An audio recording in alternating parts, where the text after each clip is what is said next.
हे सचिन भाऊ मापारी. आम्ही जसं की 3 टाइम पाणी मारतो, सकाळ दुपार आणि संध्याकाळ. पाणी मारायला गेलो घरून खाली पडला, डायरेक्ट अंगावर आला. मी लगेच बाहेर पळालो. अंगावर नाही आला, तो पडला आणि त्याचं पळायचं. परत एकदा स्वागत आहे सर्वांचं आपल्या यूट्यूब चॅनलमध्ये. आज आपण आहोत लोणार गावातच, तालुका लोणार, जिल्हा बुलढाणा. इथे एक मशरूमच्या शेडमध्ये एक साप दिसलाय.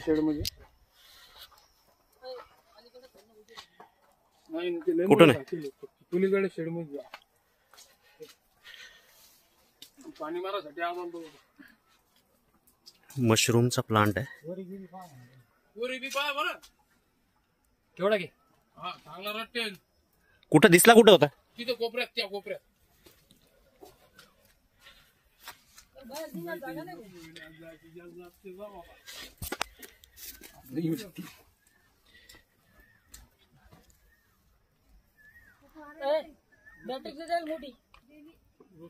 पाणी मारा एक्झिट बी आहे सर. त्याला बाहेर जागा आहे वाटतं निघायला. नाही आम्ही हल्लोच नाही. तू पोतेच्या मागे बी पहा बरं सर. हो, पोतेच्या मागे जागा आहे. पोतेच्या मागे पहा जागा आहे. ठेव पिशवी खाली. कुठं खाली ठेवते सर. त्याच्यावरच ना इथं उंदर, खडुळी तिकडून बाहेर लक्ष ठेवा तुम्ही फक्त. हो बेंडके पण येतात. साप तर दिसून नाही लागला ना, बाकी सगळं सांगू लागले तुम्ही. रट्ट्याचं लय जे तुमच्या भरणीत नाही बसत.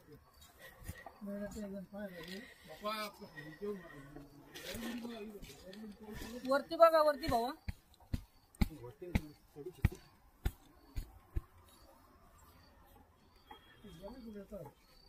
पकड कमलेश.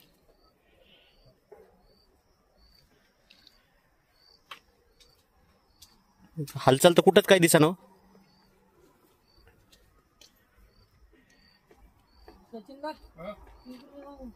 एक्झॅक्टली तुम्हाला कुठं दिसला होता? कोपऱ्यातच का? हो तेच कोपऱ्यात.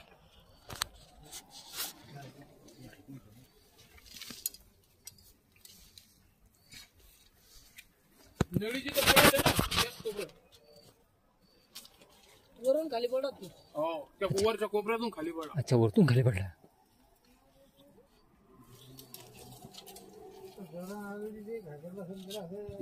घाबरलं मी, किती घाबरलो. मस्त नांगावर पडलं सारखं झालं माहिती. आता इथं खाली तर कुठं काहीच दिसा ना बघा. कुठून तरी जागा असणार बाहेर. आहे आहे थांबा सर. थांबा बाबा, मग बाहेर जाऊ. बघू शकता बऱ्याच मोठ्या साईजचा धामण साप. गरम वातावरण असल्यामुळे असं थंड जागेच्या ठिकाणी साप येऊन बसतात. पूर्णपणे बिनविषारी असलेला धामण साप. इंग्लिश नाव इंडियन रॅट स्नेक, हिंदीमध्ये घोडा पछाड म्हणतात.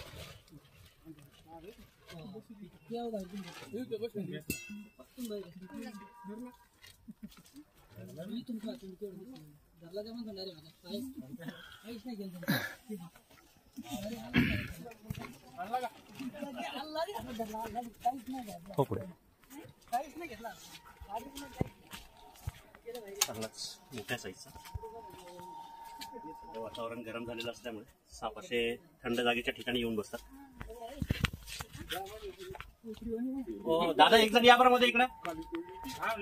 एक जण या इकडे. थैली घेऊन या फक्त. तुम्हाला साप नाही धरायला सांगू.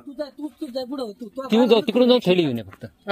इकडून जाऊन थैली घेऊन या. ती थैली फक्त धरला ना तुम्ही त्याला.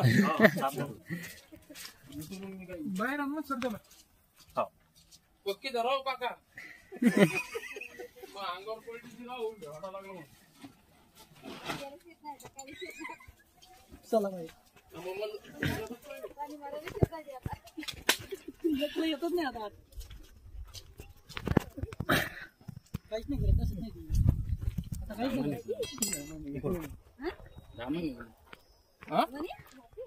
थोडं काढून सचिन दादा. धामण जातीचा बिनविषारीचा. त्याच्यात काय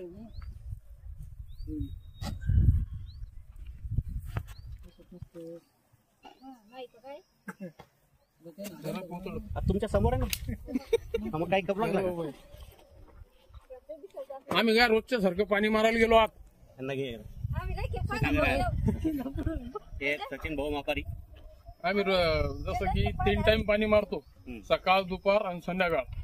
पाणी मारायला गेलो तो घरून खाली पडला, डायरेक्ट अंगावर आला. मी लगेच बाहेर पळालो. अंगावर नाही आला, तो पडला आणि त्याचं पळायचं बघून. हो, बस बाहेर आलो आणि मग या पोराला आवाज दिला. साप स्वतःहून कधीच काही करत नाही. किती दिवस झाला असेल बरं तो आज? रानच त्यांचं आहे ना. कुठे करत बरोबर.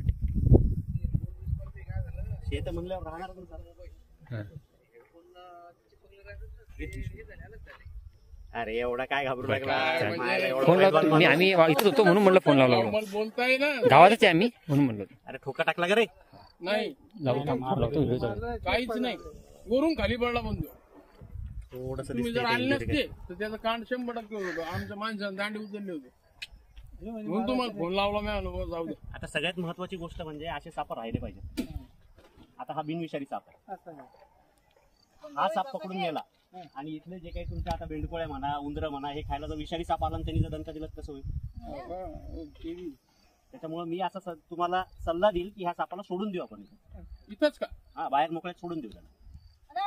इथं नका सोडू आता.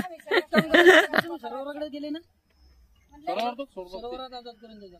सरोवरातच सोडतो असं काही नाही. उठतो. हे रातच्या बेरातचे येणारे साप नाही येते.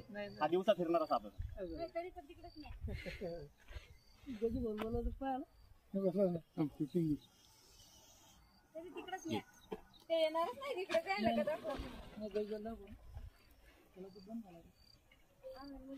एकदा काढा ना वरती तेव्हा.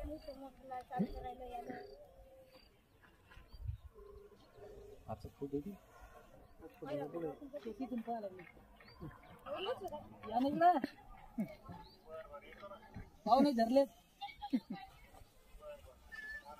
या लवकर.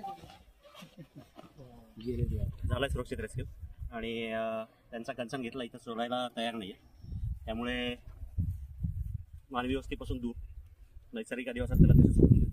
धन्यवाद, काळजी घ्या. हे मित्रांनो आता सचिन मापारी त्यांच्या नेटमध्ये पकडलेला धामण साप.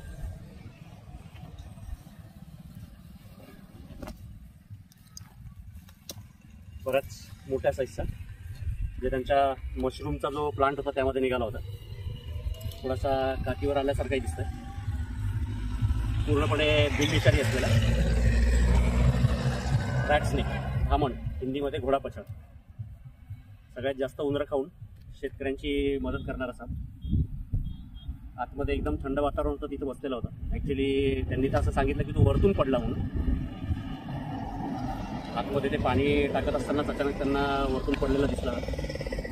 नशीब त्यांच्या अंगावर पडला नाही, थोडा बाजूला पडला होता. धामण सापाची ओळख म्हणजे लांबीला खूप जास्त आणि जो पोटाकडचा भाग जो आहे तो युजली पिवळा असतो. तोंड जे आहे ते एकदम लंबुळकं असतं आणि शेपटीवर जाळीदार डिझाईन असते. बघू शकता कशा प्रकारे गाठ मारतोय तो. बैलगाठ जी असते त्याच प्रकारे गाठ मारतो हा साप.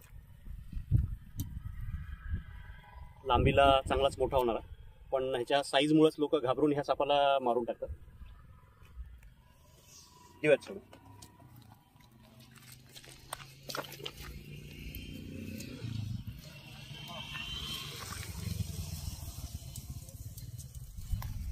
दिल्या मित्रांनो सोडून या सापाला याच्या नैसर्गिक अधिवासामध्ये. जर व्हिडिओ आवडला, काम जर आवडत असेल तर लाईक करा. चॅनलला अजून सबस्क्राईब केलेलं नसेल तर सबस्क्राईब करा आणि कमेंट करायला विसरू नका. धन्यवाद.